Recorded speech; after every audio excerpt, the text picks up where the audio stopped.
आपको सीधे लोकसभा लेकर चलेंगे। गृह मंत्री राजनाथ सिंह इस वक्त राहुल गांधी पर बनासकांठा में जो हमला हुआ उस पर अपनी बात रख रहे हैं। ड्राइविंग में ट्रेंड होते हैं जो कि वीवीआईपी सुरक्षा ड्यूटियों के लिए यह आवश्यक होता है। सब सुनो ना था, क्या क्या किया था कुछ सुनना पड़ेगा नहीं। और अध्यक्ष महोदया, मैं यह भी जानकारी देना चाहता हूं सदन को, आगे की सड़क की यात्रा के दौरान एसपीजी सुरक्षा प्राप्त श्री राहुल गांधी से मिलने के लिए, लोगों से मिलने के लिए बार बार वह वाहन से उतरते रहे तथा सुरक्षा मानदंडों का बराबर उन्होंने उल्लंघन किया। ऐसे स्थानों पर भी रुके और ऐसे स्थानों पर भी वह रुके जहां पर कि उनका कोई कार्यक्रम पूर्व निर्धारित था ही नहीं, उन स्थानों पर भी वह रुके। और दौरे के दौरान श्री राहुल गांधी 3:20 पर धनेरा लाल चौक पहुंचे, जहां उन्होंने लगभग 4000 लोगों के जन समूह को संबोधित किया। लगभग 500 से 700 लोगों की भीड़ सभा स्थल के समीप, सड़क के समीप इकट्ठी हो गई थी। श्री गांधी के भाषण के दौरान दो विरोधकर्ता नारे लगाते हुए काले झंडे के साथ बाहर आए। इन लोगों को तत्काल पुलिस ने रोक लिया। यद्यपि यह सभा 15 से 20 मिनट तक चलनी थी, किंतु श्री राहुल गांधी केवल 7-8 मिनट में ही थावर हेलीपैड के लिए निकल गए। जब उनका काफिला लाल चौक को पार कर रहा था,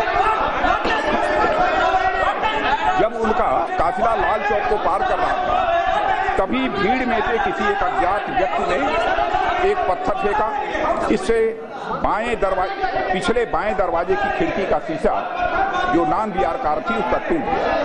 इस घटना में श्री गांधी को कोई चोट नहीं आई, परंतु उनके एसपीजी के पीएसओ के बाएं हाथ में चोट आई। और अध्यक्ष महोदया, इस संबंध में राज्य की ओर से स्थानीय पुलिस द्वारा धनेरा पुलिस थाने में अपराध संख्या 59/2017 के तहत भारतीय दंड संहिता की धारा 332, 337 और 427 के अंतर्गत अज्ञात अभियुक्तों के विरुद्ध अपराध दर्ज कर लिया गया है तथा इसकी जांच चल भी रही है। जांच के दौरान एक व्यक्ति को गिरफ्तार भी गुजरात की पुलिस ने किया है, जो अब भी जुडिशियल कस्टडी में है, न्यायिक हिरासत में अब भी वह व्यक्ति है।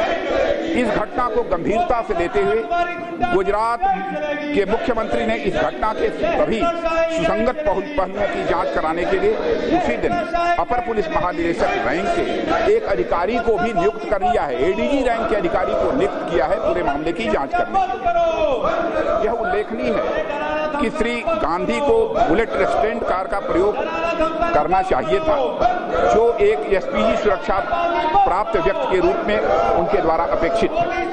ऐसा करने पर इस घटना के सिक्योरिटी और आइए अब आपको सीधे राज्यसभा लेकर चलते हैं। नए नोट छापने को लेकर जबरदस्त हंगामा हो रहा है। नोटिस देना पड़ेगा।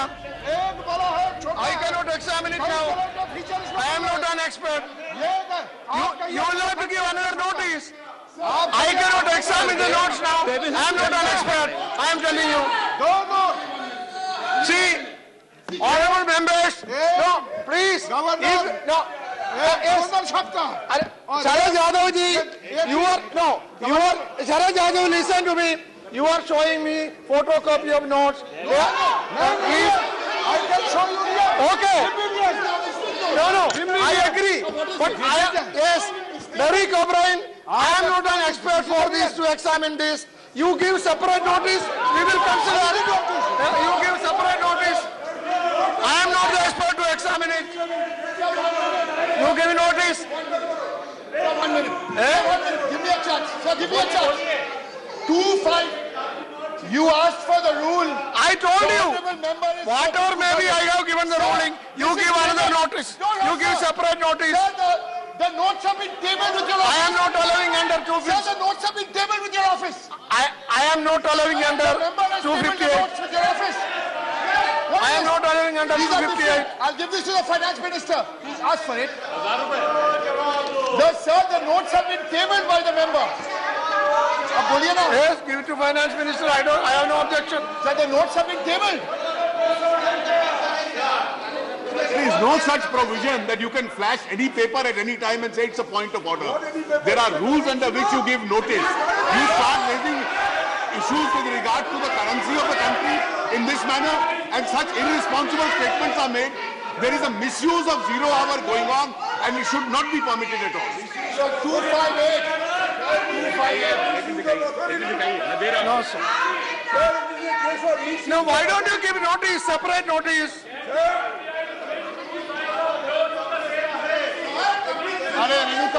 You will get a reply. You will get a reply how frivolous your whole I case have not is. received. Oh, it is You have been raising, once you raised the issue of Nota, it was found out that it was during your government that it was issued. You have been raising frivolous issues every day in the zero hour without giving notice so that they can't be verified. Okay, in any case, you have to give another notice. You have to give another notice. I have to proceed. You have to give another notice. No, please. Well. Further allow. No. 267 notice. Note छापने की बात कर रही है Congress party. ABP news संवाददाता अंकित गुप्ता हमारे साथ जुड़ गए। अंकित, ये पूरा मामला क्या है, बताइए।